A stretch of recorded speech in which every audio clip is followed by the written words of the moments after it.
Good evening and welcome to the regular April meeting of the Minot City Council.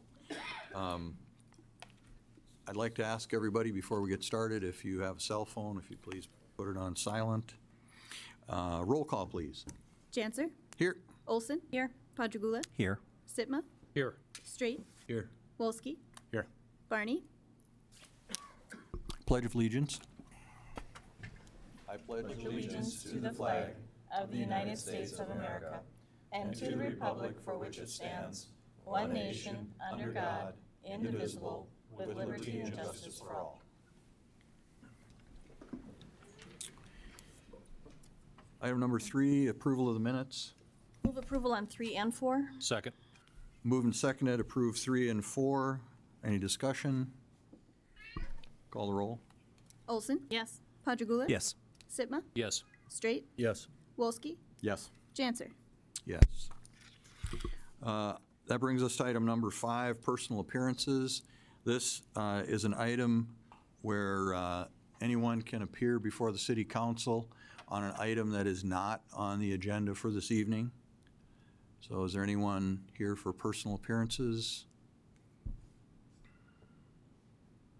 Okay, seeing none, we'll move ahead.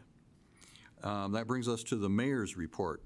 We're going to kind of, since Mayor Barney is out of town today, we're going to kind of do a little tag team and help him out. First of all, is Bob Johnson in the audience? Mr. Johnson, would you come forward, please?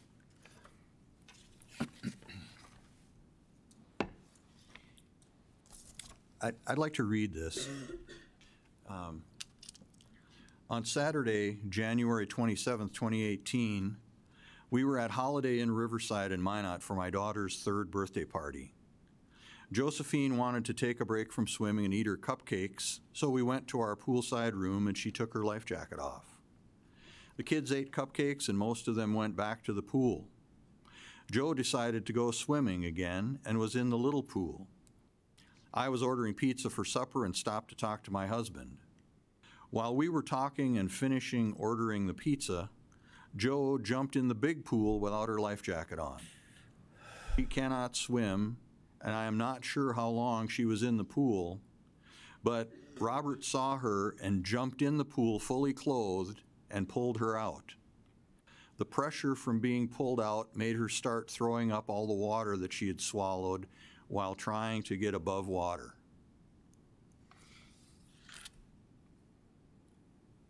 We have a life-saving award presented to Bob Johnson for recognition of your actions that saved a life on January 27th, 2018. Sir.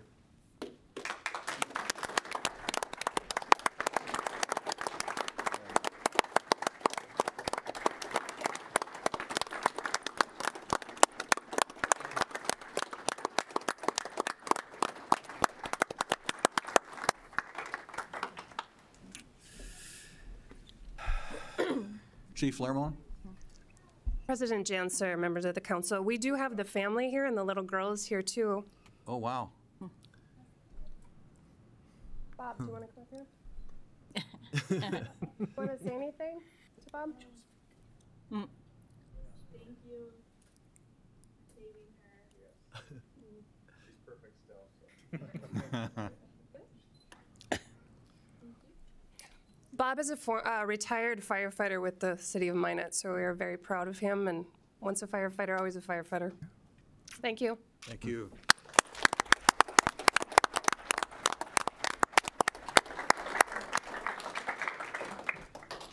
That's really great.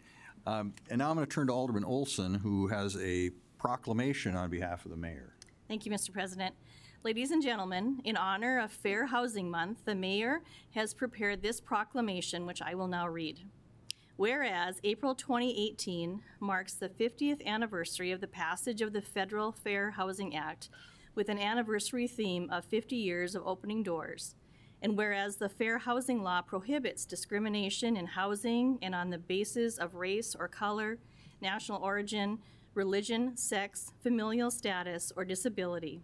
And whereas Fair Housing Month provides an opportunity for all Americans to rededicate themselves to the principle of freedom of choice in housing and reacquaint themselves with the rights and responsibilities that are theirs under law. And whereas the City of Minot supports a concerted effort toward the elimination of discrimination in housing so that all citizens will have the opportunity to live in decent, safe, affordable housing. Now therefore, Chuck Barney, Mayor of the City of Minot, does hereby proclaim the month of April 2018 as Fair Housing Month in the City of Minot, and hereby urge all citizens to honor and abide by the letter and spirit of the Fair Housing Law. In addition, the city has partnered with CDM Smith and several area businesses to conduct a contest for 9th and 10th graders in our local schools. The theme is Minot, a place for everyone, and essay challenges students to answer how the Fair Housing Act makes Minot a place for all. There will be prizes for first, second, and third place. Flyers were distributed to schools late last week, and promotional materials will be available on the city website as well. We're very excited to see the creative and thoughtful responses our Magic City teenagers come up with. Thank you. All right, thank you very much. Appreciate that. And that concludes the mayor's report so far as I know. And we'll move on to the report of the city manager, Mr. Lakefield. You're going to present that for Manager Berry.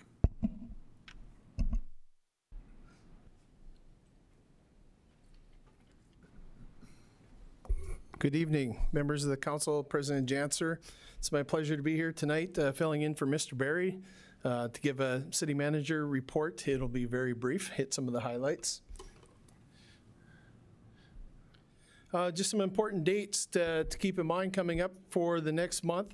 City Council Workshop later this week. Auditorium Room 203 from noon to 5. We have the election packets will be due next Tuesday at 4 p.m. at the Finance Director's office. We have Board of Equalization coming up here on the 10th, FEMA Risk Map Meeting Comment Coordination, the 23rd, Audit Public Works. Planning Commission, of course, at the end of the month on the 30th here in Council Chambers. And then next month, Committee of the Whole on the 1st and 2nd, and City Council meeting next on the 7th of May. We also have a conference on here, and I had to look up the acronym to find out what it is. It is the Great Open Spaces City Management Association. It's being held in Cody, Wyoming, if you're interested in that.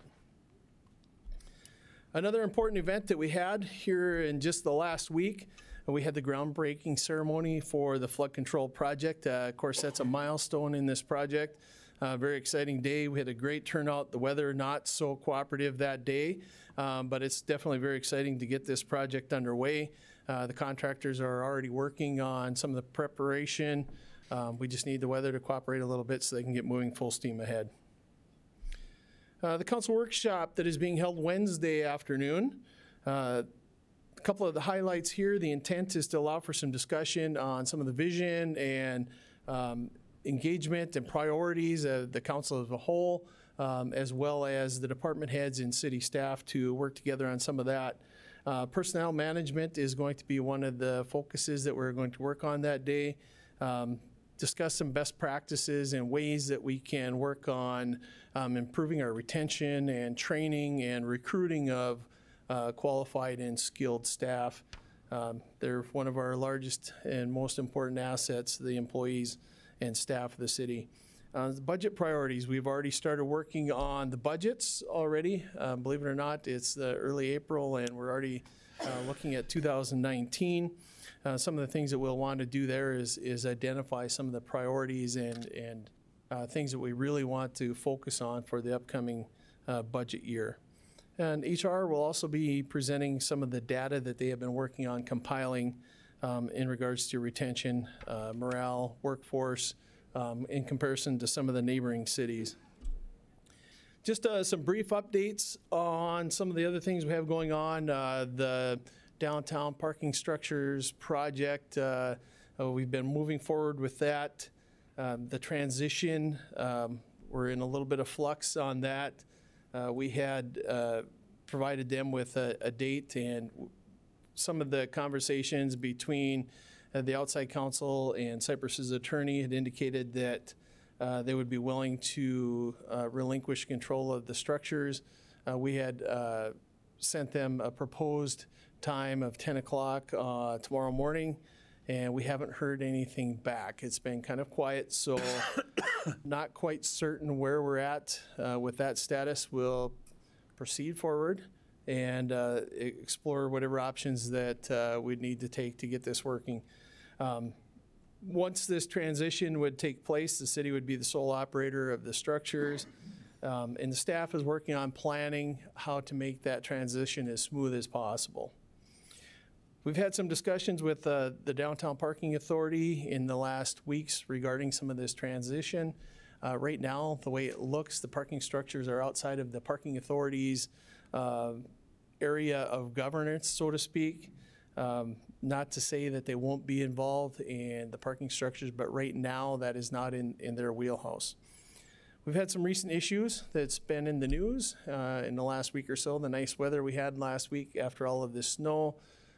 There's been considerable water infiltration into the parking structures. Some of it has run down some of the walls on the interior.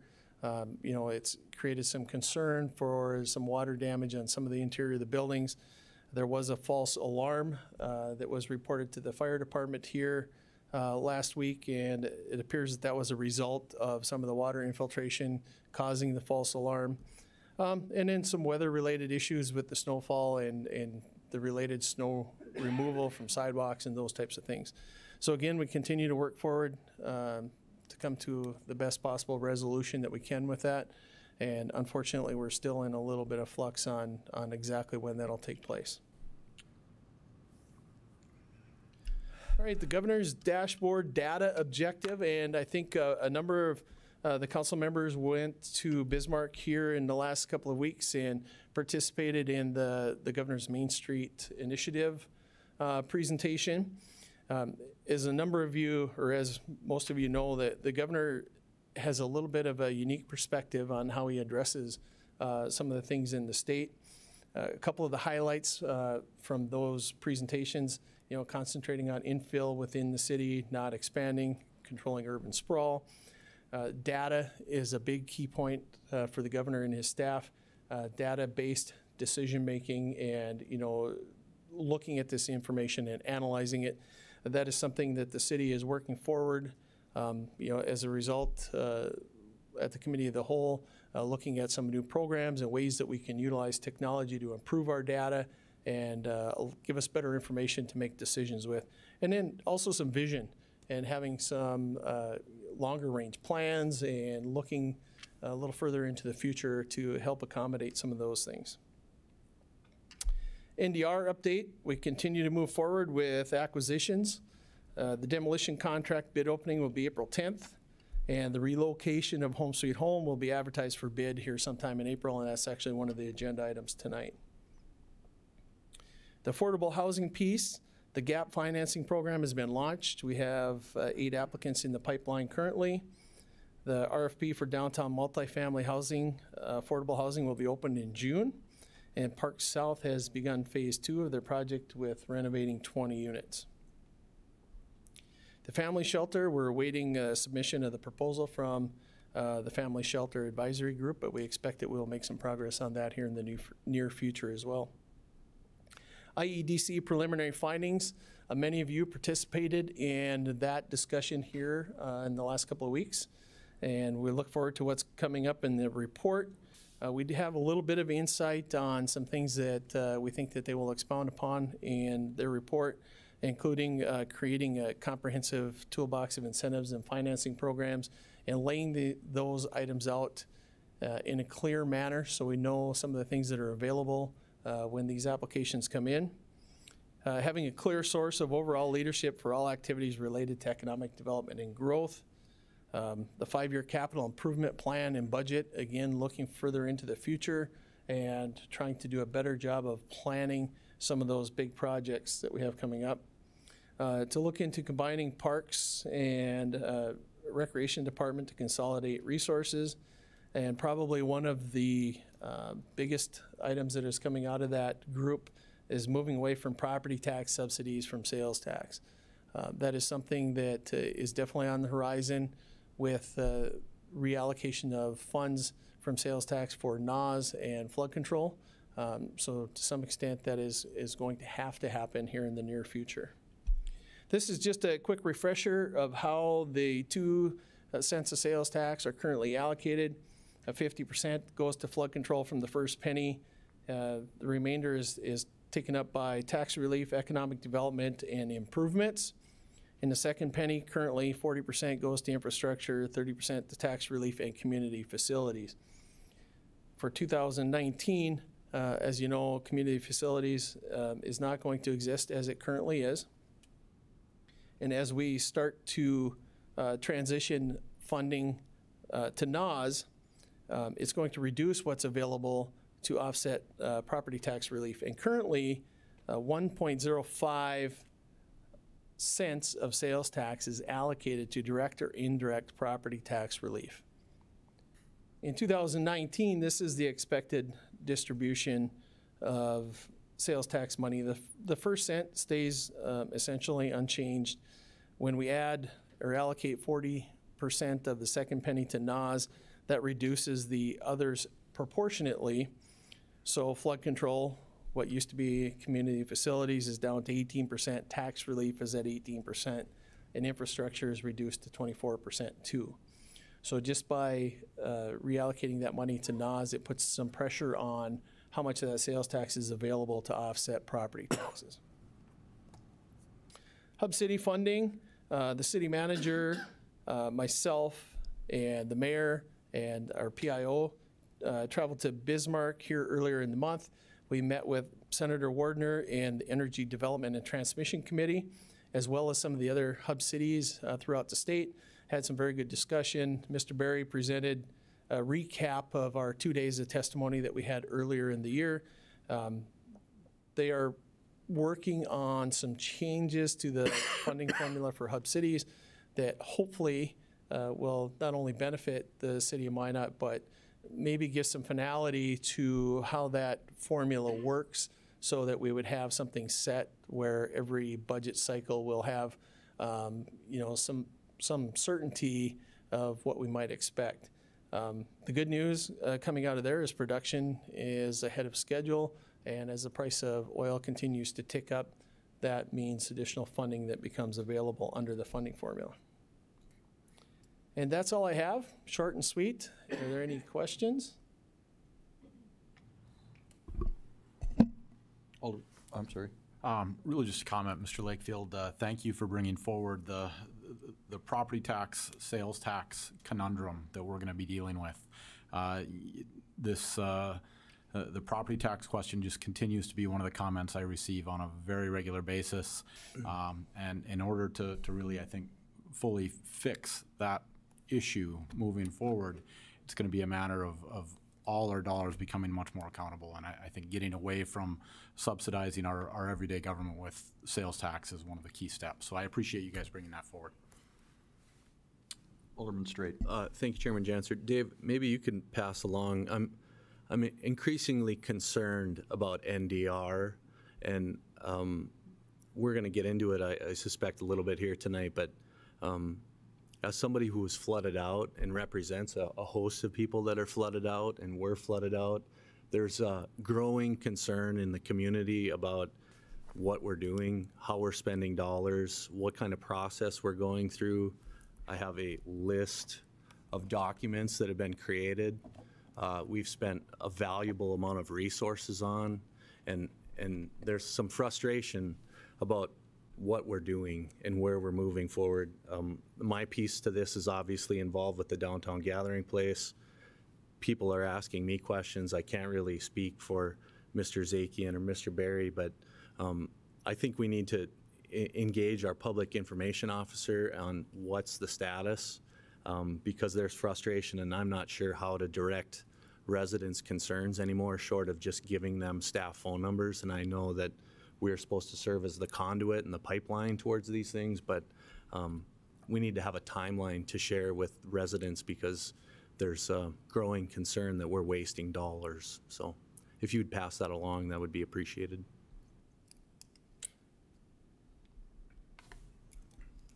Any other questions or comments for the city manager's report? Okay, seeing none, thank you, Mr. Lakefield. City attorney.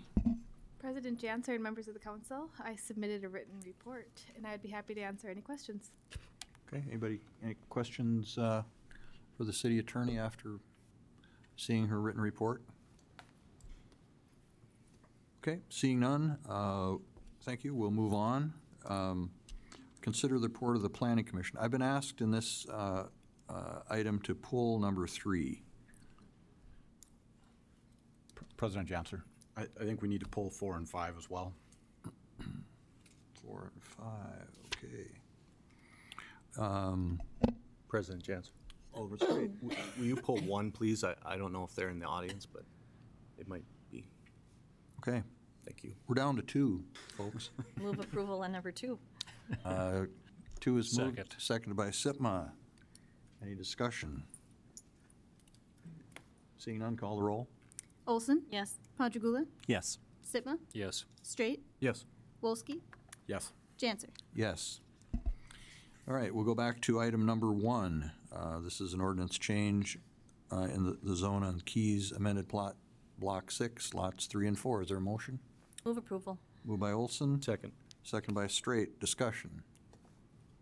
Alderman Straight? Thank you, President Janser. I just wanted to give these folks, if they're in the audience, an opportunity. They reached out to me after planning last week, and I just wanted to give them a chance to come forward and speak to it.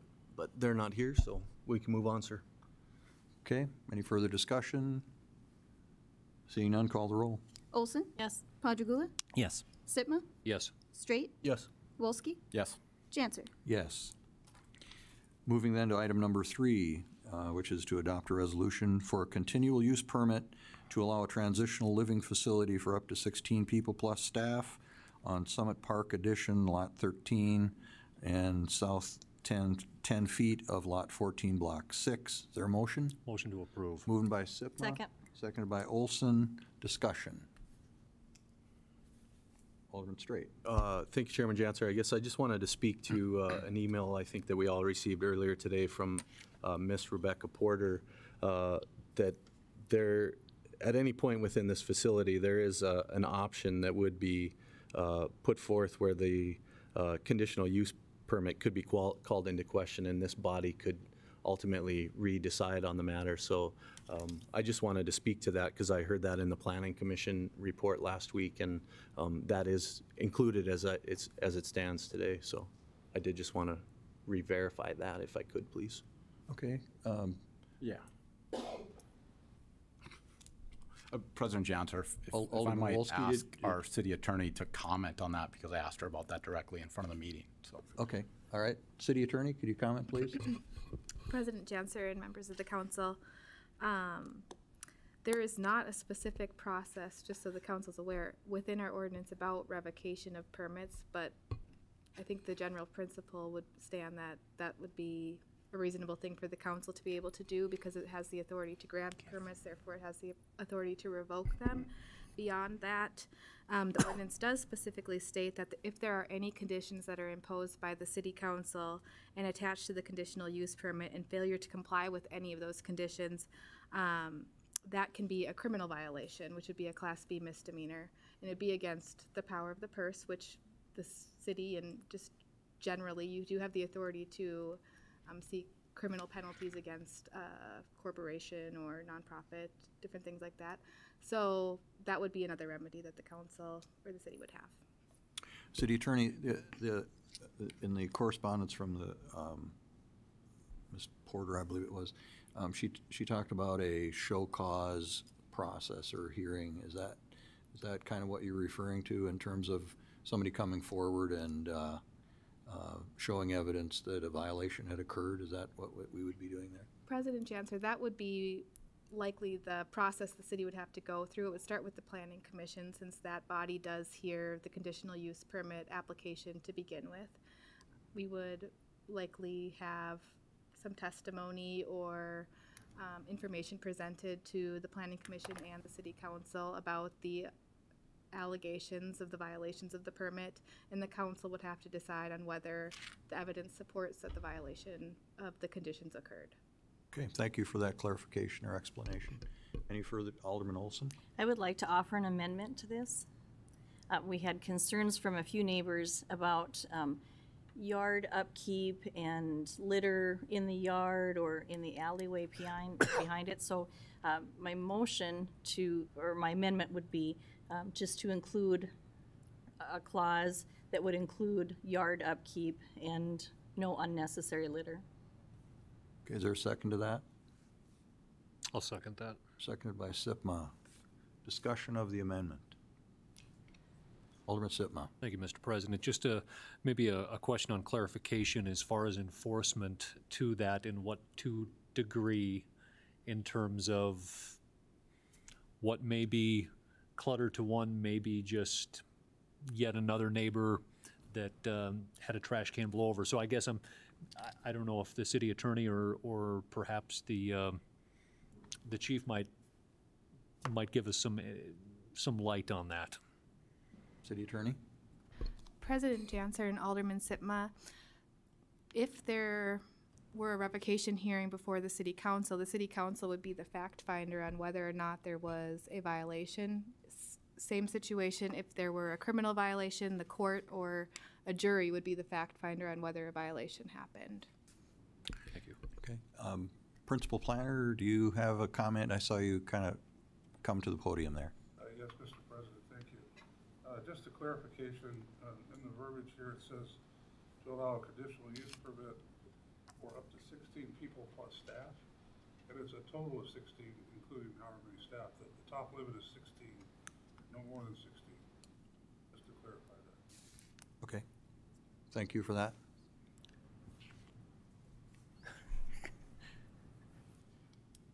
Question for the planner? Oh, I'm sorry. I couldn't read your hand signal. I'm sorry. Exactly. Lance, we have a question for you.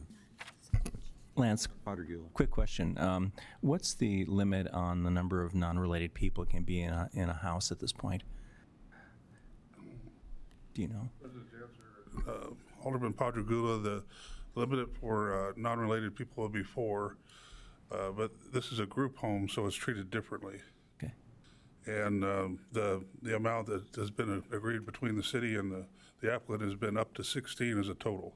Thanks. We talked about staff of 2 through certain discussions, and if that's the case, it'd be up to 14 plus 2, but if they had 3 or 4 staff, then they could have that many less occupants. 16 is the total maximum. Thanks. Okay. Thank you. Alderman Olson. I was just going to comment on this. There's a home similar to this in my neighborhood, and it's been there for approximately 4 years. I doubt that very many of our neighbors actually know that the house exists because of the upkeep of the home. But I had talked to the owners of the home prior to it becoming a residential facility and talked about yard work, keeping the lawn cut, keeping the snow moved. They were very happy to abide to that. And they've been very good neighbors, and I anticipate that with this situation as well. Okay. Alderman Potter-Gula, did you have something further? That's fine. Okay. Any further discussion? Acting on the amendment, I assume. Yes, on the amendment. Okay, call the roll. Olson? Yes? Potter-Gula? Yes. Sitma? Yes. Straight? Yes. Wolski? Yes. Janser? Yes. All right, so we're back to discussion on the amended motion. Alderman Potter-Gula. I generally like this idea, and I think having a facility like this in the community is very, very important. I do have 3 concerns, however, that I need to express. The first is, and this was brought up by the person who sent us an email, that the people who are sponsoring this have been a little bit coy about what the nature of the population will be living in this facility. My understanding, and I think it's taken for granted, is that it'll be a facility for people recovering from addictive disorders. And I don't think there's any reason to be coy about that. I don't think there's anything to be ashamed about or embarrassed about. I think the process would be a little bit better if the sponsors were more candid about this. It makes a difference difference what kind of transitional facility it is. But again, my assumption in supporting this is that it'll be for people recovering from addictions. So I guess next time around, I would encourage more openness about the plan. The major concern I have, and this is the second point I want to make, is housing 16 people in basically a single-family home. The neighborhood, I think, is not unsuitable for that, but I'm very concerned about putting 16 people into essentially what is a single-family home. I've talked with the engineering and the fire departments, and those departments have assured me that this would meet applicable codes. And I think if it does meet codes, I'm not going to make an objection to that. But cramming 16 people into a fairly small size house really concerns me. But again, if it meets the applicable codes, I'm certainly not going to object to that.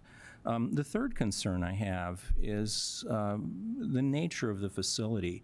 I think a transitional living home can be a very therapeutic environment. And I would encourage very strongly the people organizing and purchasing this facility to think about those issues and to be very careful in who they hire to run the home. My understanding is that there's no licensing or certification required either for the facility or staff by the state, and I don't think that's a proper role for the city to be engaged in. We shouldn't be licensing teachers or attorneys or psychologists. But the point I want to make is that this facility can have a major impact in the lives of those people who live there. I'm not saying that you need a psychiatrist or a psychologist or an addiction physician to run the place, not at all. But I think the living environment can have a major therapeutic positive impact on people. The socialization, the sharing of responsibilities, the having to keep the place clean and things like that. And I would encourage the people operating the home to keep that in mind and to try to have the highest level of professionalism in the staff there. I think, frankly, the living environment is going to have more of a therapeutic impact than an hour a week of therapy or a weekly AA or NA meeting. And I would encourage the operators of the home to kind of keep that in mind. I think it can have a major impact. On the other hand, if it's not run well, it can have a very destructive impact on people's lives. I'm not so much concerned about the neighborhood. I think this will turn out to be pretty much like the Job Corps Center was. A lot of people were concerned about what we were bringing into the neighborhood. But I think things have turned out very well. I think actually people are safer there now with the Job Corps than they were with the facility there previously. So I don't think it's anything to feel bad about. But I just do wish that the people setting up the home kind of keep in mind the therapeutic impact it can have and do what they can to increase and facilitate that. Thank you. Any further discussion? Alderman Wolski. President Janser, thank you. Alderman Podragula, I appreciate you bringing up particularly the manner in which the application was brought forward, because that is one of the concerns that I share, and I share that in coming from a fairly unique perspective on one of these issues. Oftentimes we take these things up and we're dealing with other places around town and other neighborhoods, but this property is quite literally across the alley from my backyard. So I am one of those adjacent property owners, and I have had many conversations with other neighbors, and I think everybody in the neighborhood fully acknowledges the need for this type of facility, and I think we're appreciative of the manner in which the Power of the Purse is pursuing and delivering this service into the community. But it would be irresponsible of me not to speak a little bit on behalf of some of the neighbors and even myself to say that when this type of place comes into our neighborhood, apprehension is one of the words, and I think it's fair, it's appropriate. And so I'm going to support this tonight because I think it is a clear need in the community. But I think we're also going to see a few more of these examples in the future, and we're going to have to deal with these situations, whether it's as a specific council member or something else in our neighborhood, where some of these places are going to be in our backyards, and we're going to have to do our best to work through these moments of apprehension and find ways to deliver the needs that we did to deliver in the community. So with that, the Power of the Purse, I know you guys have been very proactive in trying to reach out to the neighborhood. I hope you keep that up. I hope the communication between what you guys are doing and everybody who lives there is very aggressive, so that those little issues that may come up along the way don't get in the way of providing a very important service. Alderman Straight. Thank you, Chairman Janser. I guess to Alderman Patergula and also to Mr. Wolski, I know if the mayor's here, he would speak to him chairing the Committee on Addiction. Alderman Patergula and myself sit on that committee, and I think that, yeah, we're idealists. However, we live in a community that isn't always receptive to folks that are struggling. And I think in this instance, I can appreciate the power of the purse in the manner in which they tried to protect some confidentiality of what they're trying to do. I respect that. I understand it. I think it's always difficult. To Alderman Olson's point, I grew up in a neighborhood where we always had a kind of a secure house for the domestic violence shelter. These facilities are going to increasingly become more and more needed. And Alderman Wolski, I appreciate you, voicing your concerns up front, but also I think moving forward, we're going to need people like you that are going to step up and say, hey, this is what's happened in our neighborhood, because we're going to need more of these facilities. It's a foregone conclusion. But I know that the mayor is supportive of this. I think I'm supportive of this, and we need to be receptive about the idea of reinventing recovery and what that looks like. And this is a great first step, I think, for our community. So thanks to the power of the purse. Further discussion? All right. Seeing none, we're voting on the amended motion. Call the roll. Sitma, Yes. Straight, Yes. Wolski, Yes. Janser, Yes. Olson. Yes. Padragula. Yes. Motion carried. That takes us to item number 4, which is a recommendation to pass an ordinance to amend the Minot zoning ordinance, Chapter 19, Agricultural District, Section 19-4, Conditional Uses pertaining to campgrounds, and also to amend Chapter 2, definitions, to add a definition for campgrounds. Is there a motion? So moved. Moved by Sipma, Second. seconded by Olson. Discussion. Alderman Wolski. President Janser, thank you. So I think a bit of clerical business here. I'm concerned that in the report and the agenda that was provided to us, I don't have any actual language of this ordinance.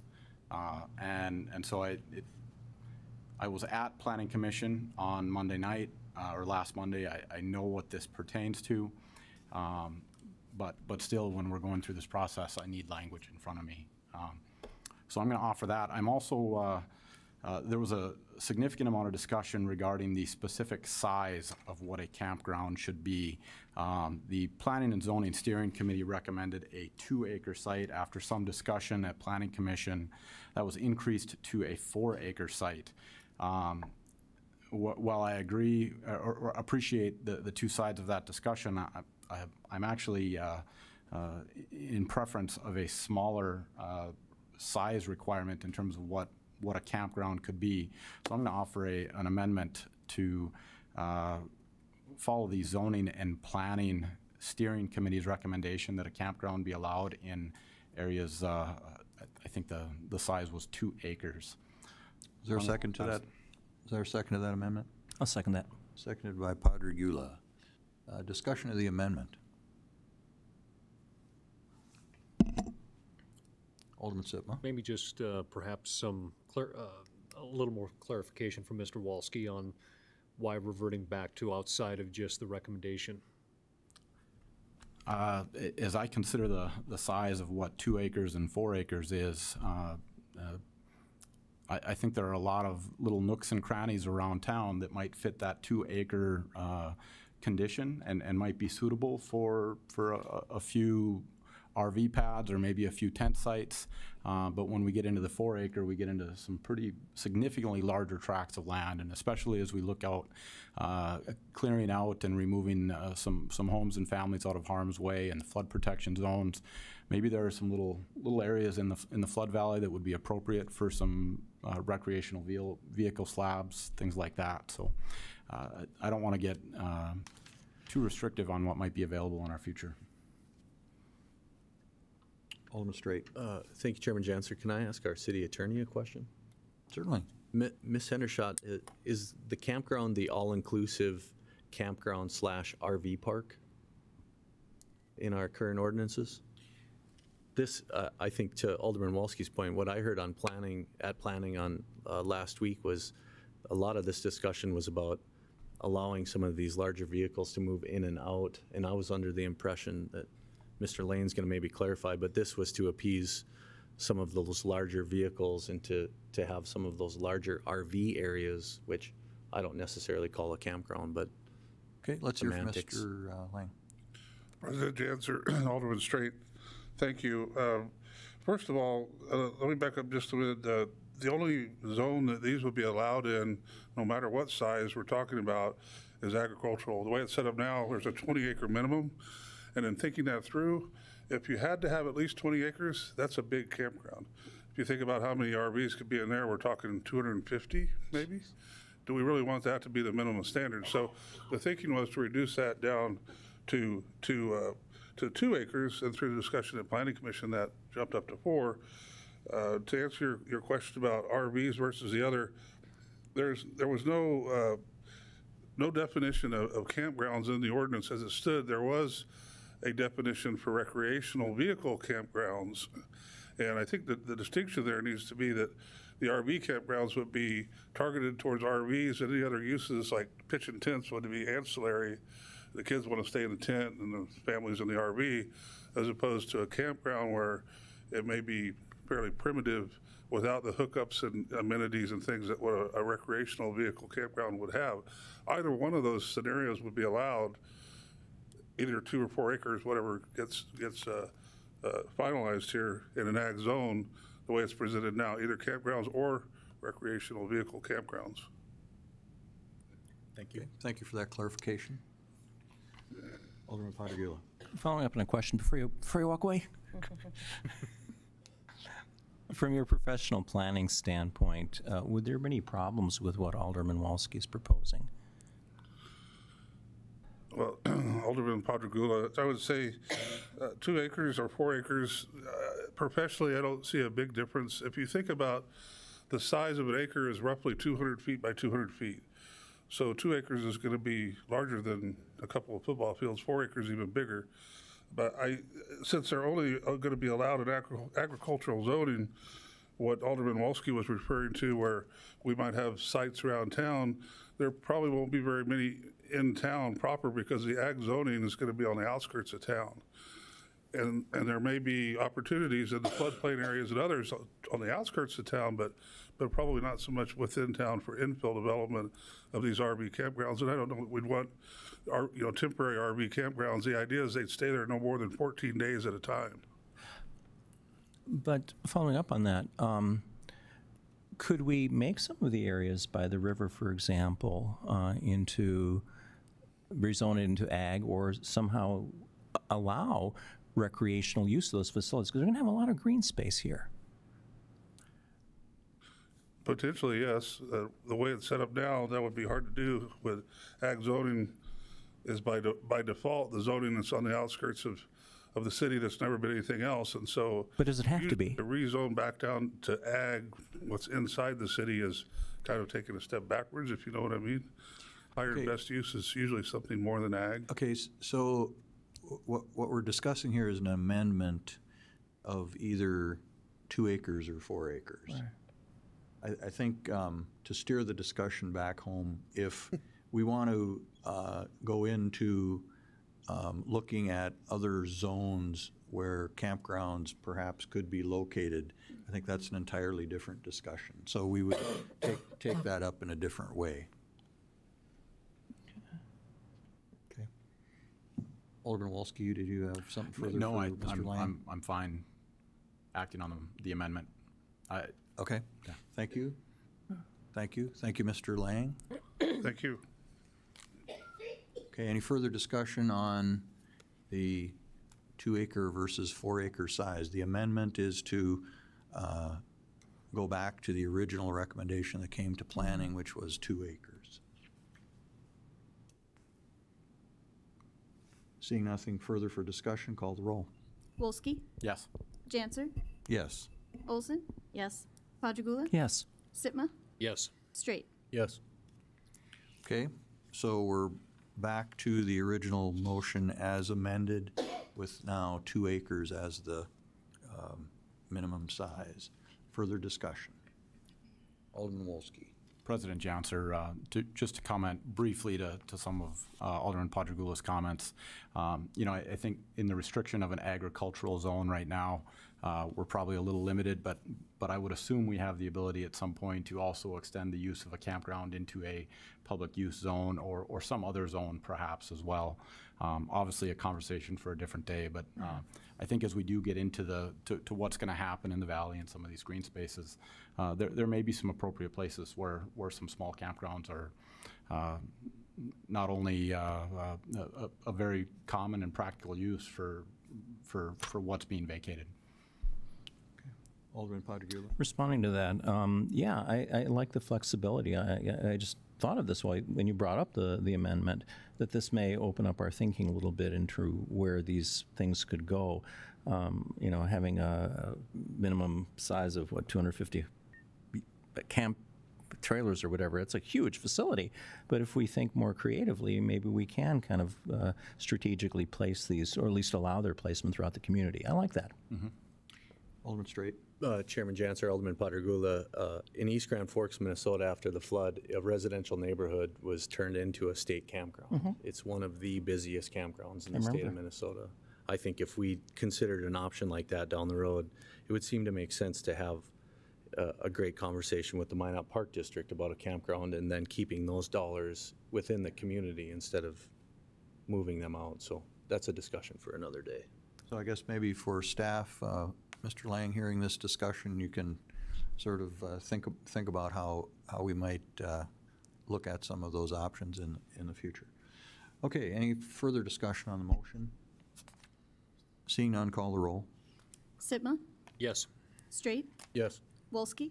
Yes. Janser. Yes. Olson. Yes. Padragula. Yes. Motion carried. That brings us to item number 5, which is to pass an ordinance on first reading amending Chapter 30 of Administrative Procedures, subsections 30-5, Section J, text amendments and zoning district changes to the City of Minot Zoning Code of Ordinances. Is there a motion? So moved. Second. Moved by Sipma, seconded by Wolski. Discussion? Alderman Wolski? I'll just share the same concerns about advancing this without having the actual language in front of me, but as it's a first reading, I'm okay tackling any issues that come up on the second reading. Any further discussion? Call the roll. Sitma. Yes. Straight. Yes. Wolski. Yes. Janser. Yes. Olson. Yes. Padragula. Yes. Motion carried. We move to item number 9, consider the report of the Committee of the Whole from the 27th. Is there a motion? Move approval.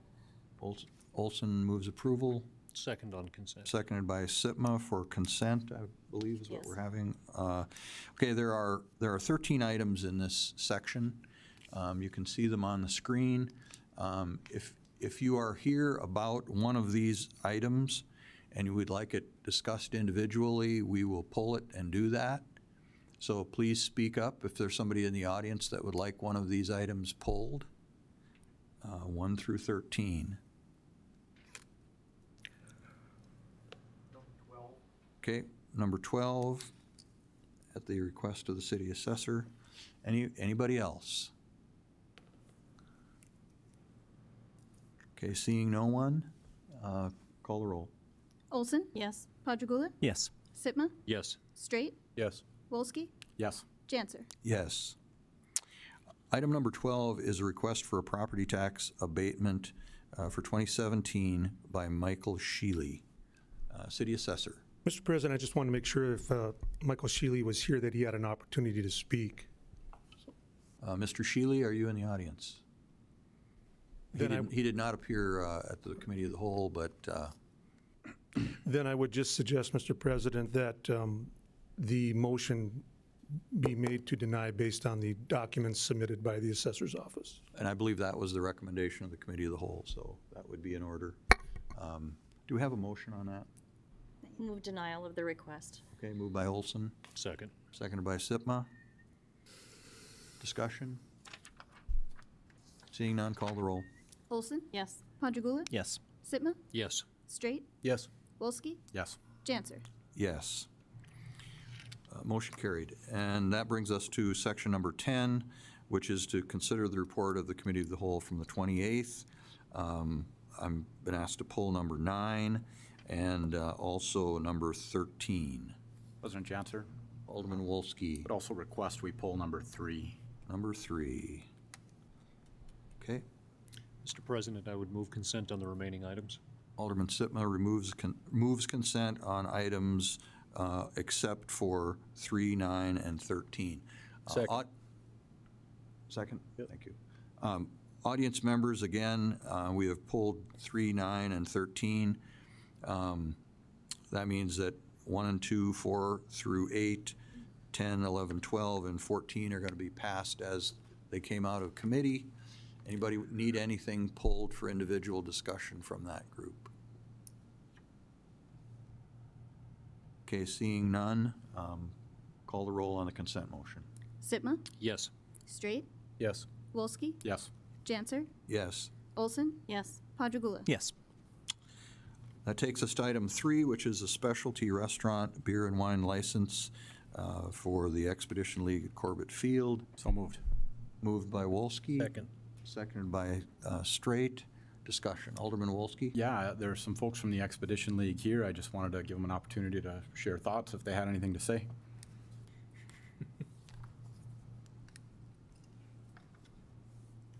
Thank you very much, President Janser and members of the council. My name is Steve Wagner, and I'm president of the Expedition League. I guess our only comment is we're very, very excited to be in Minot. We're the Souris Valley Saber Dogs, Summer Collegiate Woodbat Baseball League, playing at Corbett Field. Very much of the minor league baseball experience. We have 8 teams in our league for our inaugural season of 2018. Our first game here at Corbett will be June 1st. And we're very, very excited to be here. And again, it's a high level of fun and entertainment that we'll be bringing to Corbett Field, and we just can't wait to get started. And we have our GM, Daryl Handelsman here, and our assistant GM, Savannah Young. So we've been on the ground here for about 6 or 7 months, and we're just very pleased to be able to be in the community, be a contributing part of the community, and excited to be able to serve beer and wine at Corbett Field, and for everybody to come out and have a great time. Thank you again for having us on the agenda, and if you have any questions, Any questions for Saber Dogs? Thank you, sir. Welcome. Hope the weather is a little more cooperative real soon for you here. It's a little tough to get out there, but you got a nice new field to play on out there, so enjoy that. Yeah. All right. Thank you very much. Alderman Wolski, do you have something further? Just a brief comment that thank you guys for coming to town. This is we've talked a lot about quality of life issues related to economic development, related to downtown and Main Street, related to pedestrian and walking and biking paths, and this is another element, and one I'm particularly happy with because we didn't have to do it. These folks came to town and did it for us, so all the better. Thank you. All right. Seeing no further discussion, call the roll. Wolski? Yes. Janser? Yes. Olson? Yes. Ponchagula? Yes. Sitma? Yes. Straight? Yes. Motion carried. Item number 9 is the Home Sweet Home structure relocation. Is there a motion? So moved. Moved by Sitma, seconded by Straight. Discussion? Alderman Wolski. Thank you, President Janser. I don't know who's going to answer some questions on this, but I'm going to share some thoughts and invite some comments from staff. But one of the memos last week I missed. It was the second in the packet, and it was the memo that had the "we want this completed by June 1st" date. And as I look at the timeline that's still ahead of us, and we're on April 2nd, we have to finish the bid package. We have to put it out for bid. We have to open the bids, review the bids, award the bids, probably at a May council meeting. And then whoever that contractor is, it would seem is going to have less than 30 days to finish this project.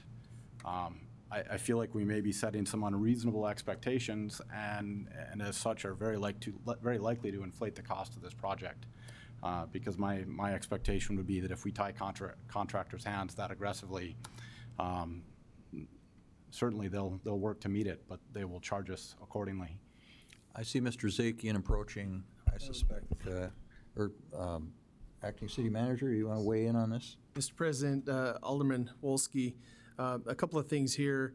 During the negotiations for the acquisition of this property, we actually didn't close on this property until into March.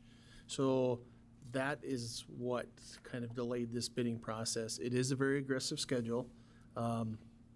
Whether or not that will equate to additional costs is unknown, but delaying the movement of that property and freeing up its availability for the flood protection project to move forward would most likely result in additional costs at the flood protection plan as well. So it's one of those things where delaying the movement to the property may save some money on that cost, may add additional costs for the rest of the project. Alderman Wolski. President Johnson, if I might, and thank you, Mr. Lakefield. I think what I'm considering in my mind here, and I certainly realize and appreciate the need to get this moving, but packaging this entire concept together, which, as I read it based on the memo, was placed down on the new foundation. I think it's appropriate that we provide some clarity. As I look at this, I wonder if it wouldn't be more appropriate to split this out and simply get the house lifted and across the street and sitting on some cribbing, as opposed to expecting the entire project to be done, which would include the foundation dug and the utilities put in. Like I say, I think we're very aggressive on this timeline. Mr. President and Alderman Wolski, and that is also an option. The key is freeing up the current site for the flood protection. We do have some additional lots in the area where the end location is going to be that could accommodate exactly what you're referring to. They could set the house there temporarily until the rest of the work is done and then move it on to the new foundation. So that is something that is possible. Obviously, we have to bid out the entire project all in one shot, so. Okay, that seems to make sense. Mr. Zakian withdrew, so I guess he agrees with that. Any further discussion? Alderman Straight. Thank you, Chairman Janser. I guess I got a little emotional last week when I was speaking on this matter, and I did want to, I recognize this is important for flood protection itself, and by saying what I said last week, I meant by no means to possibly offend Mr. Jonason or Mr. Ackerman, who have put a tremendous amount of work into the flood protection plan for this community. I'm grateful as the residents we're going to be waiting years for the east side flood protection, so I didn't want my comments to be construed as I'm not supportive of this. That's why I voted for it. I just feel that the costs are just staggering, but this is the reality of which we're in, but I just wanted to speak to that because I felt a little bad after the fact, but that's why I voted, and I'll continue to vote for support of it tonight. It's just unfortunate. Alderman Wolski. President Janser, thank you. At some point over the weekend, I caught a Facebook post. There was a lot of community discussion about this particular move and the cost of the move. And I see Mr. Ackerman in the crowd, and I would request that he come up and provide a bit of an explanation, if you would be willing, Ryan, because there were some very specific economics to why it makes a lot of sense to maybe even pay what seems like a lot of money today. Ryan, I greatly appreciated you, engaging that conversation in social media, and I think it's beneficial for everybody here tonight to hear as well. Mr. Ackerman? Mr. President, Alderman, my name is Ryan Ackerman. I'm the administrator of the Sewer Joint Board. Is this on now? Okay, very good. I guess first of all, Alderman Straight, I took no offense from any of your comments, so I Wasn't even aware of what you were talking about, so that's how benign they were, sir. So don't worry about that. I guess with regard to Home Sweet Home, anytime that we seek a federal permit, we have to comply with NEPA and also the National Historical Preservation Act. Our permits are required from the Corps. Corps is a federal agency, thus the nexus with these federal laws. Basically, SHPO, North Dakota SHPO, State Historic Preservation Office, deemed that this structure was a cultural resource to the community.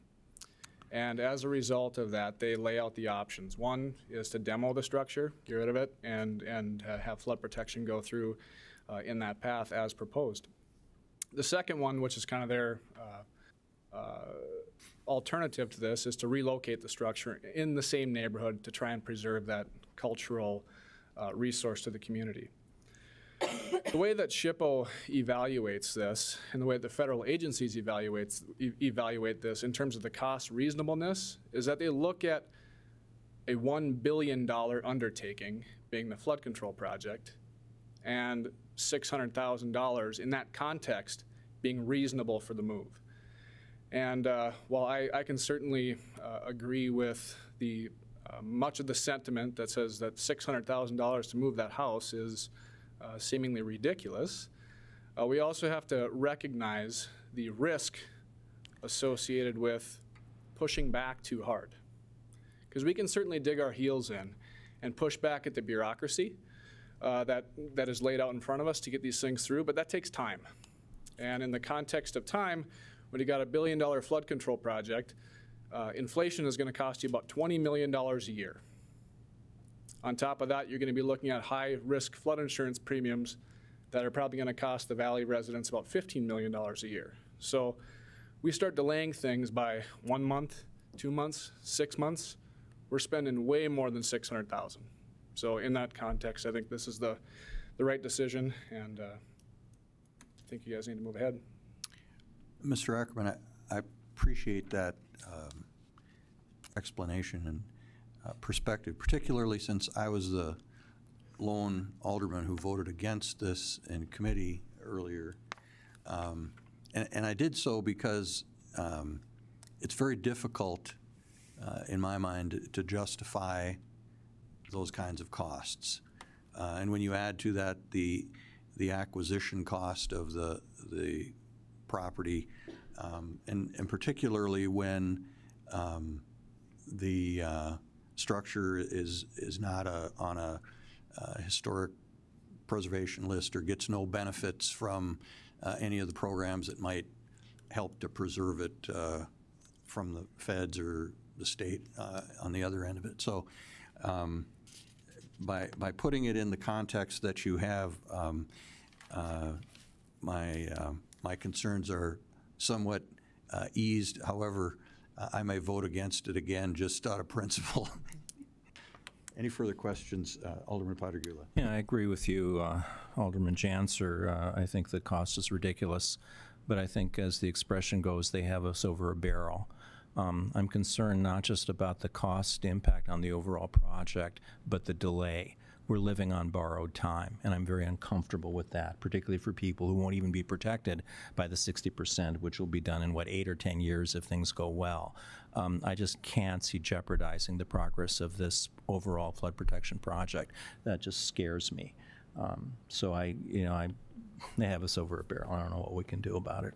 Mr. Zakian, did you wish to make a comment? Yes. Thank you, President Janser. I fully agree with everything that acting city manager said, and also what Mr. Ackerman said. That's very accurate. Two things I want to clarify. One, picking up on what Alderman Walski said, this will be bid this week. The bid will go out April 6th. We have taken into account, just to echo what the city manager said, we have taken into account the various options, including temporarily moving it to a site we own next to where the foundation was built, and that's all going to be factored into the cost. So I do not anticipate any additional costs from that. However, this project never seems to end, but I think I finally got my arms around it completely. We discovered that The EPA regional office back in 2005 issued an opinion to the state of North Dakota, to the health department unit that is responsible for asbestos. They interpreted the federal statute governing asbestos that moving is included in the definition of demolition. So having gone back and forth for the past 48 hours, going back to Thursday and today, I was finally able to get it clarified exactly what that means. I do not foresee it adding any additional time and any significant additional cost based on the actual opinion letter that was issued by the EPA regional office. However, the $600,000 may end up being around $650,000. We will have to do some licensed abatement check, which is included in the bid that will go out April 6th. But we hadn't anticipated that would have to be as costly as otherwise. But I have every reason to anticipate as the result of that, we will not have to do abatement because of this move, and we will be able to still pursue the aggressive timeline. Mr. President? Alderman Sitma. Thank you, Mr. President. Mr. Zakian, just for the sake of redundancy, because there's been a lot of discussion about this outside of the chambers from a lot of people that may not read all of this, but for the sake of redundancy, where again are these dollars coming from for the acquisition, the move? All these funds are coming from the allocations the city received from the CDBG disaster recovery. 3 allocations received. The primary source of this funding is coming from the NDR funds. Thank you, sir. It's all federal grant funds, which also, just to echo what Mr. Ackerman said, this is an unusual situation in that there were dual jurisdictions because of the footprint of where this building is located. Normally, a jurisdiction will take the lead role when it comes to NEPA, the National Environmental Protection Act. In this case, both the Army Corps, because of its proximity to the river and its role with the flood walls, and HUD, because we're using the NDR funds, shared jurisdiction. So we were having to basically make 2 masters happy. And SHPO took the position that this did have historic value, even though, again, I'll restate for all of you, because I'm sure this is part of the discussion, this is not on either state or national historic site designation. So there is no historic benefit in terms of tax credits or anything like that going forward. However, SHPO did take the position that they felt that the facade was historic, Elizabethan, and therefore they insisted it had to be moved. In order for Dan and Mr. Ackerman to move forward and for us to be able to use the NDR funds, we had to accede to SHPO's position, and that's where we are today. One follow-up, sir. Alderman Sitma. Thank you, Mr. Zakian. In terms of when the house is set on the foundation and it's put back to where it needs to be, and we go ahead and most likely from the discussions from committee of the whole and sell this property, that money then goes back into those NDR programs, correct? Yes, any funds, if we were to decide to, for instance, auction the house, any funds that will be generated will go right back into the NDR activities. Okay, thank you. Any further discussion? Alderman Straight.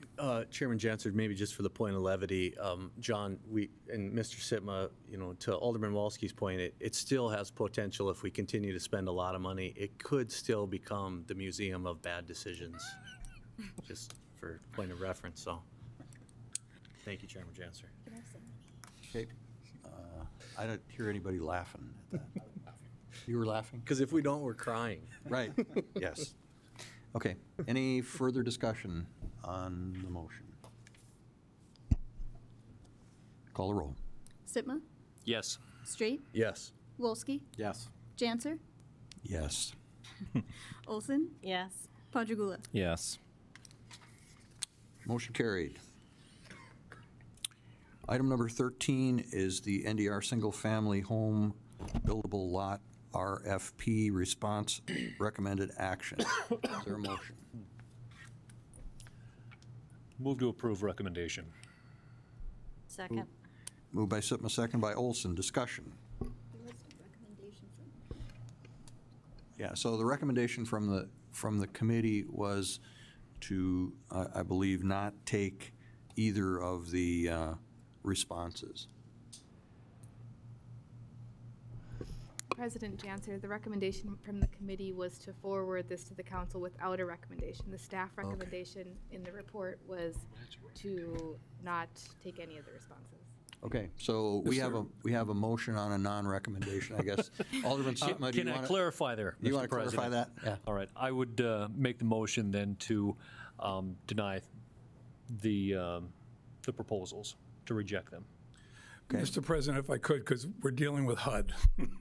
Okay. Yeah. Mr. Zakian, provide some guidance, please. Sure. The recommendation in the item before you is that you approve the finding of the Technical Review Committee that neither of the responses met all the requirements of the RFP, and therefore there are no responses to review or score. Okay. Alderman Sitma. So moved. Okay. Let's see if. Second. Second by Olson. Okay. So that then is the motion. Is there discussion? Wolski. I've got a number of questions here, but I think I would first like to ask a question directly to Mr. Zakian regarding the recommended motion. John, is there any reason, if we reserve the right to reject all bids or to reject all RFQs, is there any reason that we have to declare the RFQs non-responsive? No, an alternate motion, I was just being technical. An alternate motion you could make, which is under our right, is that under the current market conditions in Minot, it would not be appropriate for us to advance a project that constructs new single-family housing at this time. That would also be an acceptable motion. Alderman Wolski. I'll offer just a comment on that. For other members of the council, that would be the motion I would prefer, simply because that's more reflective of the way I feel about this actual situation. So I think I will offer that as an amendment that we term the language of this according to Mr. Zakian's language, is we reject all bids because of the current conditions and the market in Minot. In fairness, I would suggest that the motion be that we do not no, that's okay. Would the better path be to deny the first? It would simply be that you make a decision based on, the motion would be that because of current market conditions and the right of the city to not accept any proposals, that none of the proposals be accepted. That would be my amended motion. I'll second it. Okay. So we've got an amendment that basically changes the language of the motion. Discussion. Alderman Straight. Chairman Jansen, Mr. Zakian, if you took off your NDR hat is the city of Minot now going to be looking over everything that's going to come before the planning department and saying, yeah, the market conditions aren't great, maybe we shouldn't do these things, maybe we shouldn't build new homes, maybe we shouldn't issue new permits?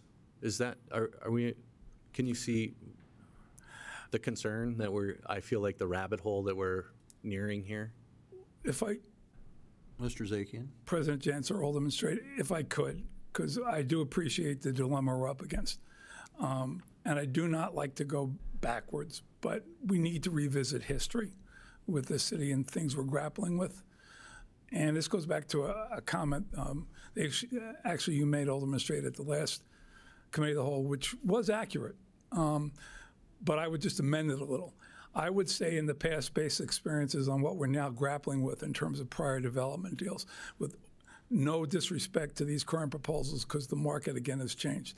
But in the past, I would say that the pendulum had swung where decisions were being made on development projects involving federal funds, where it was more 80% driven by a developer or 90% driven by a developer, only 10% by the city. what we have been endeavoring, and especially I've felt is my role, is to bring it back to 50-50. I can understand that in bringing it back, it can appear like we've swung the pendulum the other way.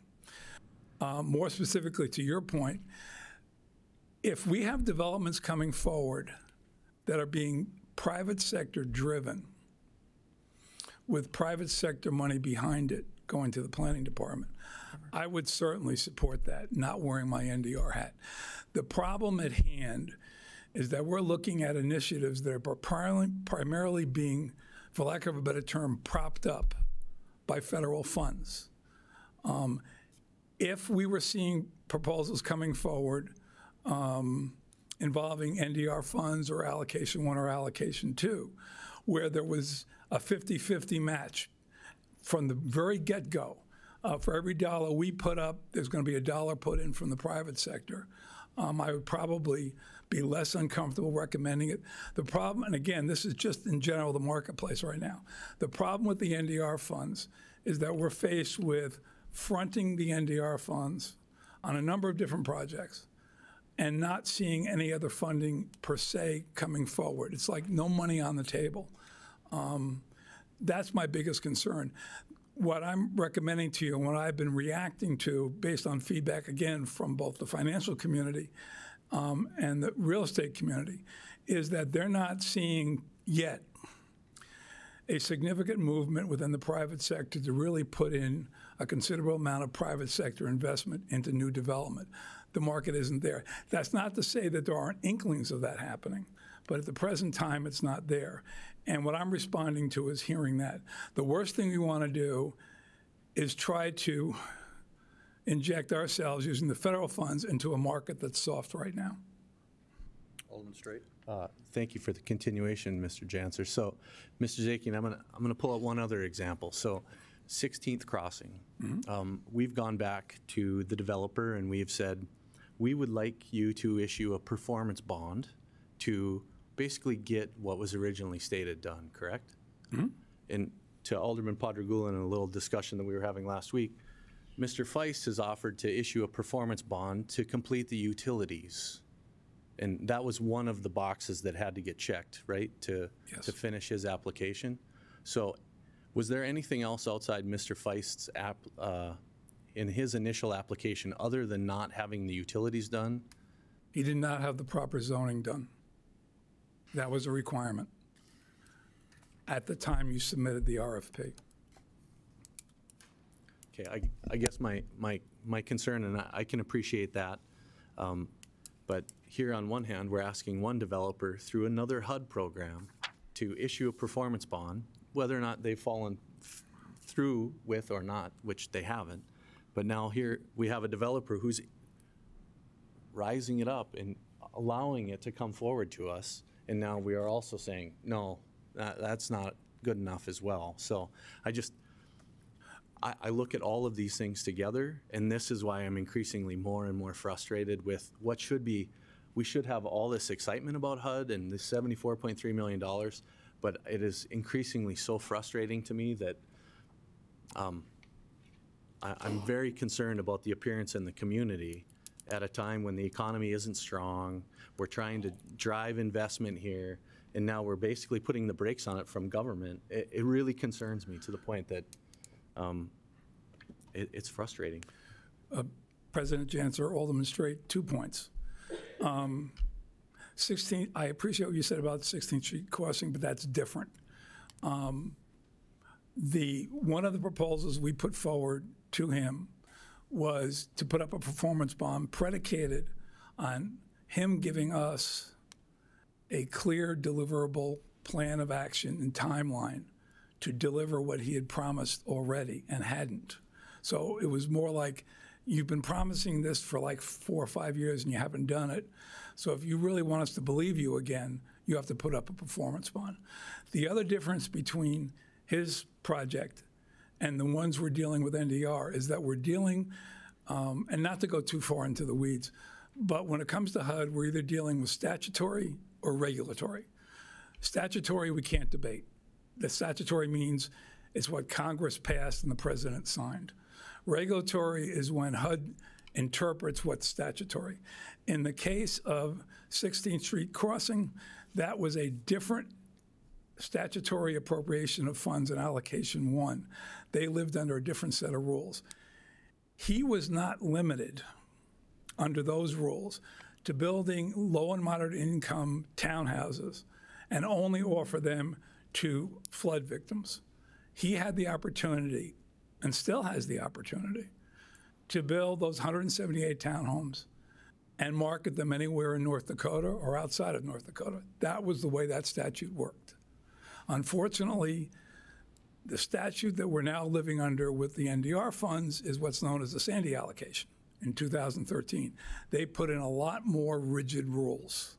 And I can appreciate the frustration. I've been living with these for almost 6 years now. But they're the rules that Congress imposed. In the case of NDR, we can only spend funds that directly serve flood victims, so we don't have that much latitude. The other statutory requirement, which is why I suggested the original motion, but I'm fine with the second amended motion, is that HUD says when you do a procurement, you set out exactly what you expect to receive. You can't allow deviation from that. We spelled out everything that had to be included in an RFP. And the problem is that for both proposals, neither one met all the requirements when they filed their RFPs.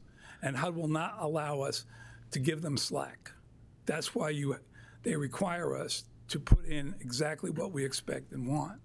And if they don't meet it, then we're not allowed to proceed. And that's statutory. Acting City Manager. Thank you, Mr. President. Just a point of clarification or comfort. Mr. Zakian has pointed out some of the potential deficiencies in both of these proposals. In relying on a technical deficiency as the reasoning behind not accepting either proposal, I would feel a lot more comfortable with, rather than a somewhat subjective analysis of the real estate market that really has no scientific basis behind it. So I would feel much more comfortable with the technical deficiencies of the RFPs.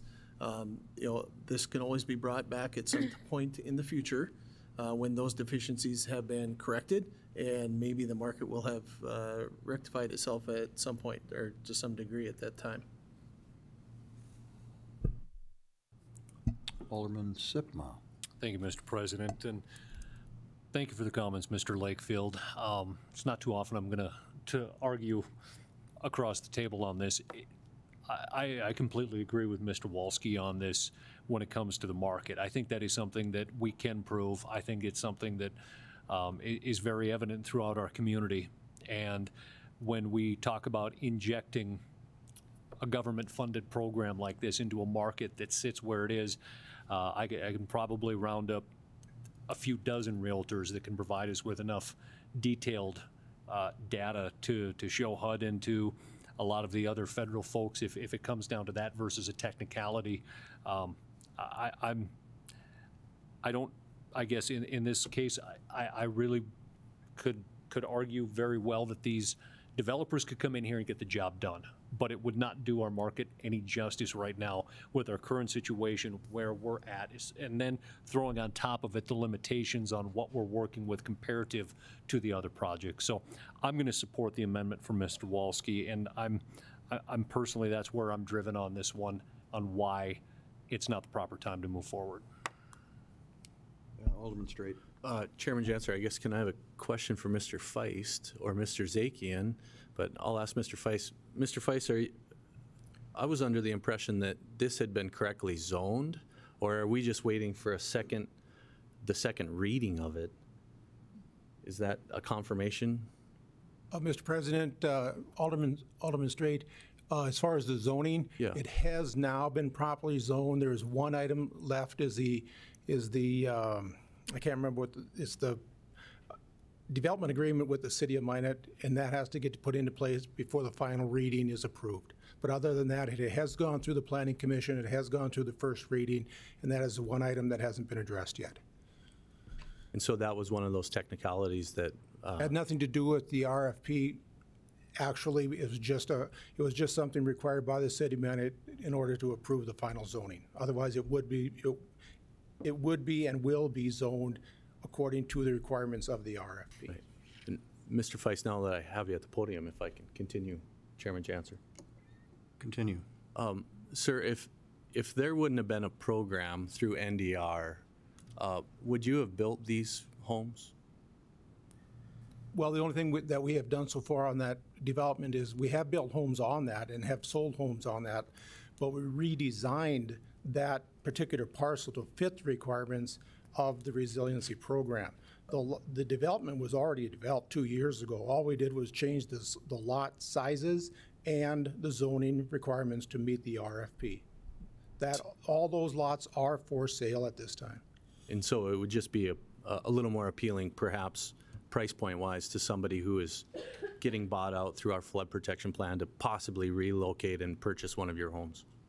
Either that, or it gives them the option to either buy a lot and build their own home, or, now that it's been changed, they have the option, of course, now to buy any property that's in the city of Minot outside the floodplain, I believe is what it is.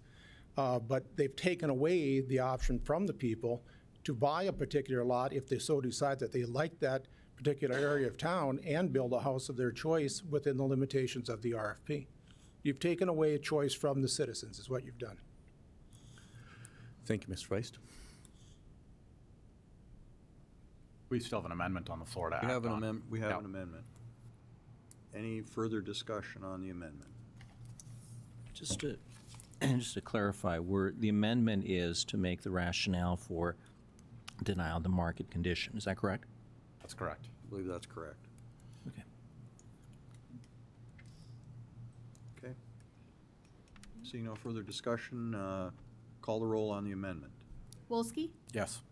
Janser? Yes. Olson? Yes. Padragula? No. Sitma? Yes. Straight? No. Still passed. Okay. Motion carries 3-2. We're back. Yeah. We're back to the original motion, which is the President Janser. Alderman Wolski. If I may, John, you're still standing up here. This is back to kind of the meat of the issue. At this point, there were a couple process checks that I wanted to look in on this. We requested this RFQ be submitted by October 30th, 2017, I believe. Yes. And in one of the Q&As, I think it was from Mr. Feist, there was a suggestion made that we were going to provide a response within 45 to 60 days originally. My understanding of the timeline is that got extended out pretty significantly. Can you speak a little bit to what happened in this process in terms of why the 60-day expectation turned into much closer to 120 days? It was two surprises that we had not anticipated. One is that the proposals were far more voluminous than necessitated by the RFP, and we wanted to make sure we went through them completely. And secondly, the question arose as to whether or not they had fully complied with all the requirements. And I asked the CDM Smith staff with expertise in this to do a deeper dive into their proposals to see whether or not either or both proposals had fully met all the requirements. Again, this is something. And at the end of that lengthy assessment, it was determined that neither of them, at the time of the RFP deadline, that neither of them had met two core requirements. At the time of the submission, it was a requirement that the appropriate zoning be in place. It wasn't. And the second requirement was that all utilities be at a certain development stage as defined in the RFP, and neither of those proposals were. Alderman Wolski, continue. Thank you, President Janser, and I have a few continuations here. John, I'm going to just share a comment on that situation right now. Those two facts, that the property was not properly zoned and that the utilities were not in place, it's troubling to me to discover that it takes us 120 days to learn that, because that feels like information that's readily available on day one. And so, to put this through that length of process kind of brings me to my second question is I'm curious, how much have we invested in developing this RFQ, in evaluating these RFQs? Certainly CDM Smith has a number of hours invested in this. Is that information you're able to provide in terms of? I can get you that information. Okay, I would appreciate that. Continuing a bit, Mr. Janser, my other expectation with this is, I believe it was last September or so, we went through a kind of a design book of single-family homes that were going to be available for construction. Yeah, that's the one.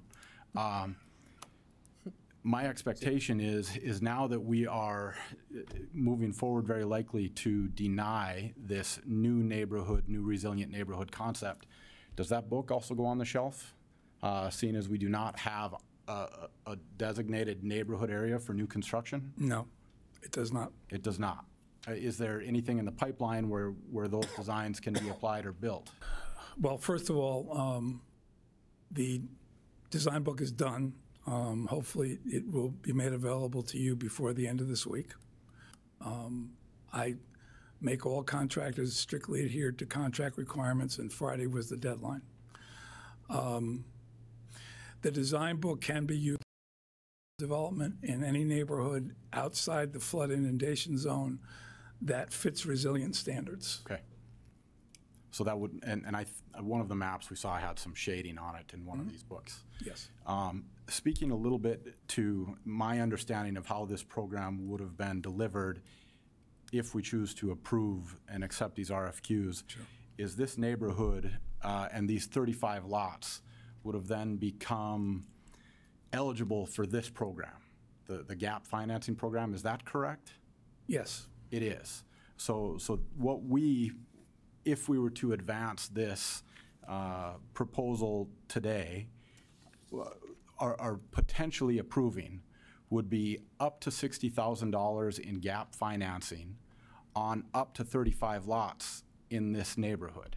Would that be kind of a fair assessment of what opportunity may have been available? If we found that either one of the proposals had met all the requirements and clearly demonstrated that they met all the resilient standards and criteria that were established, and one of the proposals was accepted, what we would then do is tell any applicant that goes through the vetting process and is determined to be eligible for the $60,000 GAP financing, that they can either use it to purchase an existing home, or they can look at working with the developer of the site we selected, because it now met all of the resilient standards we had set, and they would have the choice of using the design book and work with that developer and pick a lot on that site and build a new house. But in effect, all we would be doing in approving one of the responses to the RFP is making a finding that that response met all the standards required to be a resilient neighborhood, and then would advise any of the eligible recipients of the up to $60,000 GAP financing that if you wanted to look at building a new house, here is one development track, relatively undeveloped yet, that meets all the resilient standards. But it would still be a negotiation between the developer and the prospective homeowner, and it would be up to the homeowner to make that final decision.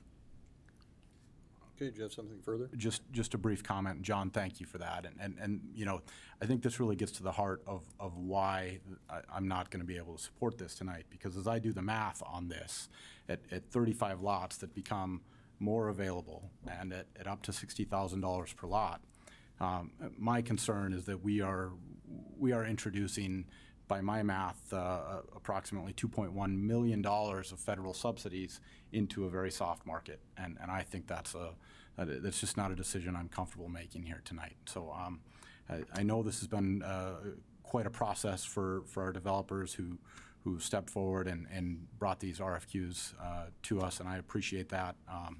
I think as a part of this as well, I think it's very important that we take a hard look at the entire NDR program.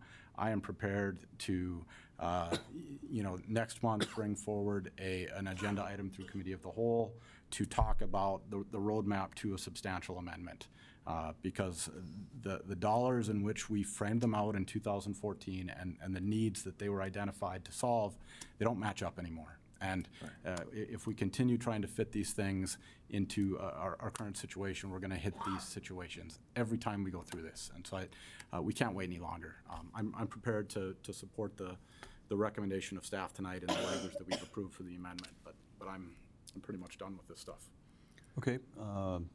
Thank you. Alderman Straight. Chairman Janser, Mr. Zakian, so we've had a drastic change in conditions from 2011 that's got us to today. Can you tell me right now what the number of homes that we are going to purchase out of flood protection in my neighborhood moving east, for example, that might be on the horizon? Do we have a figure at all from any number of homes from Phase 5 on east? We're going to move a number of manufactured homes, folks out of harm's way. Do we have a number at all? President Janser, Alderman Straight, using NDR funds, none. But those people are still going to have an opportunity to buy back into our community through one of these programs, right? Maybe using... President Janser, Alderman Straight, as long as it's before, well, I'm trying to be as direct as possible in answering your questions, but unfortunately we're dealing, and all of you up here know this, we're really dealing with a huge square peg trying to fit it into a tiny pinhole. And I'll just say, for once, and I think you sense this, you're preaching to the choir, and I share your frustration. Having said that, to answer your question, it had been originally contemplated that by September 30th, 2022, there would be $20 million in NDR funds and $60 million in state match funds for a total of $80 million. We still have that opportunity. So if that does happen, then the answer is yes. Continuation. Thank you, Chairman Janser. I guess, Alderman Walski, I appreciate your consideration for the substantial amendment. And I guess if I am thinking about why this program was drawn up, how it could benefit our community, it seems to make sense that we drop a substantial amendment, we run through Senator Hoeven's office, we run it up the flagpole, because clearly we're very thankful that we're going to have flood protection that's going to get 65% out of the community out of harm's way, right? 65% of the community that's getting out of harm's way, a portion of them are going to be able to apply for NDR funds before 2022. The rest of the population on the east side of Minot, what are we left with, John? Doesn't that seem, you understand my train of thought of maybe yes. Why that substantial amendment should be written, or at least considered, is for the entirety of the community. We ask for a longer length of time to use the NDR funds that can benefit everybody, because this isn't just going to happen overnight. We're not going to just build $1 billion in flood protection.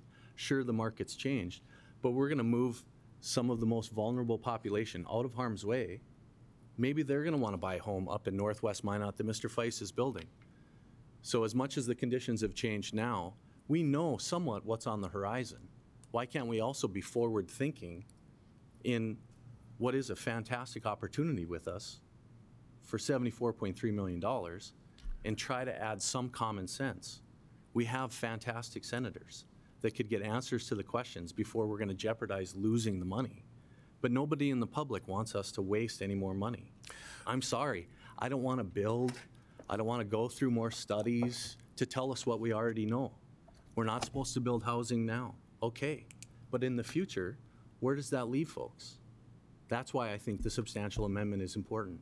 And when the mayor gets back and Mr. Barry, I think we have to have that conversation because it's frustrating, but we do know the times are going to change, and we have to have some in the toolkit for those folks down the road. So, okay, I'll end it at that. Okay, yeah, and I think those are good comments. The action before us tonight perhaps anticipates some future action that we may want to take when we take those matters up.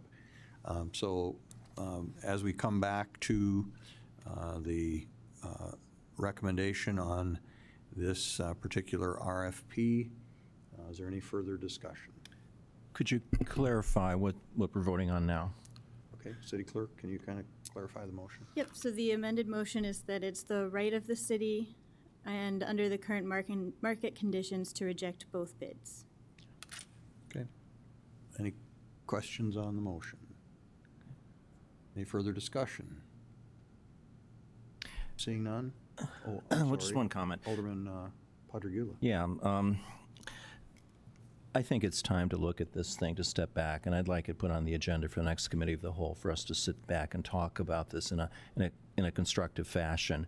I think you're right, John. It's a square peg in a round hole, or vice versa kind of issue, and I hate to see us, be stuck with this and having to grind our mental gears again and again. We have, 4 more years before we have to spend the money, and economic circumstances will probably change. I don't want to do anything that jeopardizes that, but right now, I guess, and I certainly want to encourage the private developers to do what they are doing. But, if your staff is telling us, and your consultant is telling us, and you're telling us, and our attorney's telling us, and our city manager, acting city manager is telling us that the criteria just haven't been filled, I can't take the chance of screwing this thing up with HUD, and I can't take the chance, with the funds out there. I feel for people, I feel for the developer, but I don't want to take any chance of getting us into trouble with the government. If the finding is that these 2 proposals don't meet the technical criteria, I have to go with that. And it's not meant to be in any way critical of the developer. I also think there's the broader issue of, where are we with these funds, and where are we with this program? And I share the frustration of Josh and Shannon and you, John. And I think we need to really look at that in a systematic fashion, step back and take a long, hard look at it. Okay, Alderman Straight, did you have something further? Chairman Janser, my final comment, I guess, is the resilient funds, we're supposed to build a resilient community. We proved that in 2011. What they're doing now is they're fracturing our community. Right. They're pitting a developer who's frustrated with city staff, with us. We're on the defensive. I'm uncomfortable with that, and so I want that on the record. And that's why we need a substantial amendment, because we shouldn't be in this position. Right. All right. Thank you. Okay. Any further discussion? Seeing none, call the roll. Sitma, Yes. Straight, No. Wolski, Yes. Janser, Yes. Olson, Yes. Padrigula. Yes. Okay, motion carried. That brings us to Section 11, ordinance on second reading. So moved. Moved by Sitma, Second. seconded by Wolski. Any discussion? Seeing none, call the roll. Sitma, Yes. Straight, Yes. Wolski, Yes. Janser, Yes. Olson, Yes. Padrigula. Yes. Item number 12, administrative approvals. Move the item. Moved by Sitma, Second. seconded by Olson. Any discussion? Call the roll. Sitma, Yes. Straight, Yes. Wolski, Yes. Janser, Yes. Olson, Yes. Padrigula. Yes. Item 13.1 is a informational item. Please take care to look at that. President Janser, Alderman Wolski. I have a couple questions for Mr. Zakian on this, if I may. Okay. Mr. Zakian, this is about the HUD leverage. Proceed. John, obviously, I'm glad we've got some clarity in this situation at this point. That's, I'm glad we don't have to find $337 million in the next 4 years. That's good. And so is the finance. I'm wondering if we have additional clarity on specifically what that may encompass. Obviously, there's kind of a strange gray area in this equation with our flood protection spending. It's not really the city spending it, it's the SRJB I assume that's not going to be an issue, but it's something that I think deserves a little bit of attention. It's a small detail. Mr. Zakian? President Chancellor, Alderman Walski, and this actually goes back to comments in the last item that Alderman Straight made. It's a double-edged sword, or it's a positive, and then the positive causes a negative. What I have been able to do now is completely get clarity on what we required to leverage. There were two core issues that the city had aired in not getting clarity. One was the state match, and the other was the city match.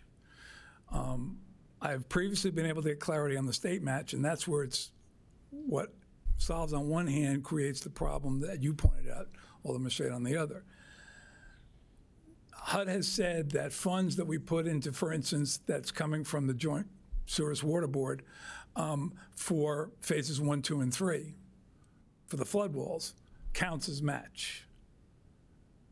But that means that the pressure is off in us going to the state to get more funds for acquisition. But it keeps us in compliance with the HUD rules. Originally, the city had envisioned that the bulk of the state money that we would use as match leverage would come from acquisition funds, not from building the flood walls. But HUD said it's the source, so as long as it's state money. So the good news is we're not going to be out of compliance. The problem is we're not getting the money we thought we were going to get when this plan was drafted in 2015 for the acquisitions. That's where the $40 million is short on the acquisition.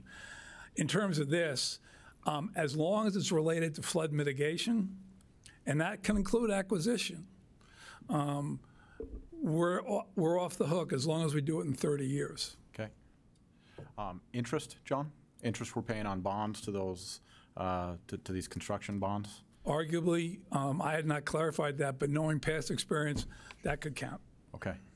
A few continuations here, President Chancellor. John, regarding another element of your memo and the leverage from our private partners, I'm curious about how this is being conducted, because obviously with the situation and losing a very significant private partner and a significant amount of money, it would seem like we've got some sort of gap between the expectations and what's happening now. And I'm curious about closing that gap and making sure we're not seeing this happen on an ongoing basis. President Chancellor Alderman Walski, another good question. We monthly, all the different, and it ranges from $1,000. The only really big one was the foundation. The others were all in the area of $5,000, $10,000, $15,000. And we monthly bill them. And our finance department tracks that on a regular basis. Anyone who falls behind on whatever the periodic payment should be, they get a kind North Dakota letter from me. And then if there's a further lateness, then they kind of get a New York letter from me. But so far, it's been fine. And every other, there has been no other issues. All the other leverages have been coming in as planned. I will tell you that in that new set of rules that I shared with you that came out last summer from HUD, one of the requirements is that we must regularly report our leverage, which is another inducement for us to really stay on top of it. There is the possibility that the foundation, based on some discussions we're hearing, for instance, on the family homeless shelter, could still end up, through the way they operate their programs, actually producing the leverage. And again, we have 4 more years before we have to address that. I appreciate that in particular, Mr. Zakian, because that's one of the things where I want to make sure that we're treating our private partners in somewhat the same way we're treating ourselves, in the sense that we get to apply our leverage based on projects we were already committed to doing. And as I hear you kind of say we're billing our private partners for leverage, that feels a little different than, because as I look at the foundation and many of the things they've done in the community, Sure. They would seem like a natural partner to go to for some aspect of a gathering space or some aspect of the homeless shelter. And were they wanting to partner with us in some of those projects, it's very important that I think we stay open and available to the idea that those contributions can be acted on as leverage. And so in closing, one final question: where is this money specifically that we are collecting from our private leverage partners? Where is that going? Is that getting deposited into a general fund? Do we have a specific NDR fund that it gets moved into? And then I guess, how specifically are those dollars being spent? President Janser, Alderman Wolski, yes, it goes into the NDR funds because it's part of the grant agreement. And the grant agreement spells out exactly where those match funds go. Almost all of them are dedicated to acquisition. Okay. Or acquisition-related activities, which in the case of the state and the city, flood mitigation measures. And that's part of the agreement? Yep, that's part of the grant agreement the city signed back in June of 2016. Okay. Alderman Straight. Thank you, Chairman Janser. Mr. Zakian, the city was going to leverage some property for the gathering place. Now that we've selected a site, that's going to be used as leverage, correct? And that's not going to count against the $6 million of No, leverage had to be cash. The city, I'm sorry, President Janser, Alderman Straight. The requirement for the NDR fund was that you can only use leverage by identifying cash value. The city never identified cash value for what it represented it was going to provide for the 2 acres. So therefore, it doesn't fall under the NDR requirements. So no, it is not. It cannot and is not used as match. Alderman Straight, continue. I recognize your frustration with the foundation not giving the large sum of money, but if the community foundation comes out in the end and contributes that amount of money or more towards our gathering place, let's say, for example, would that count as leverage? President Janser, Alderman Straight, that is specifically why I did bring this to your attention, but I have not. I've kind of been laying behind and not pushing it. There are opportunities as long as investments by the foundation that fit their focuses, whether it's like, for instance, with the family homeless shelter or with the gathering place, as long as we can correctly tie that it supports one of our activities in the action plan, that would count. Okay. Thank you. All right. Alderman Padregula. Just wanted to thank you, John, for your repeated efforts to stay on top of this, to herd the situation, to manage it, and to keep us informed. I know some of the news you have to share with us may not be news we like to hear, and it may force us to reevaluate a lot of things that have been done in the past and we may like to do now or may do in the future. But I really, really appreciate this. It makes it so much easier to have this kind of fact stream coming from you. I really appreciate that. Thank you. Okay. Thank you, John. Okay, that concludes item number 13. Item 14 is an executive session, and I think what we're going to do is this will as we go into executive session, I have a particular script I need to read. The next item on the agenda is an executive session for the following legal matter related to 16th Crossing CDBG-DR Development Agreement, which is a predictable civil litigation matter. The legal authority for closing this portion of the meeting is North Dakota Century Code sections 44-04, -17.1, 19.1, and 19.2. The topic or purpose of this executive session is for an attorney consultation and discussion of potential litigation strategy and or guidance for negotiation strategy and negotiation instructions. At this time, a motion would be in order to discuss the next topic in executive session rather than an open meeting. Is there such a motion? So moved. Moved by Olson. Second, can we have, Second by Straight. we have a 5-minute recess? Any discussion on the motion? Call the roll. Olson? Yes. Padragula? Yes. Sitma? Yes. Straight? Yes. Wolski? Yes. Janser? Okay, motion carried. The executive session will be recorded, and all members of the governing body are reminded to limit their discussion during the executive session to the announced topic. Any collective decision, collective commitment, or other final action by the governing body must occur after it reconvenes in an open meeting, unless final action is specifically required by law to be taken during the executive session. The prohibition on taking final action during the executive session does not apply to providing guidance or instructions to our negotiator or attorney. We will now ask members of the public who are attending the meeting to leave the room if they have not.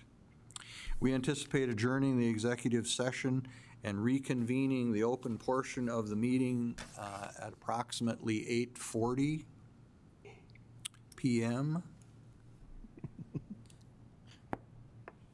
The minutes will show that the executive session began at 8:20.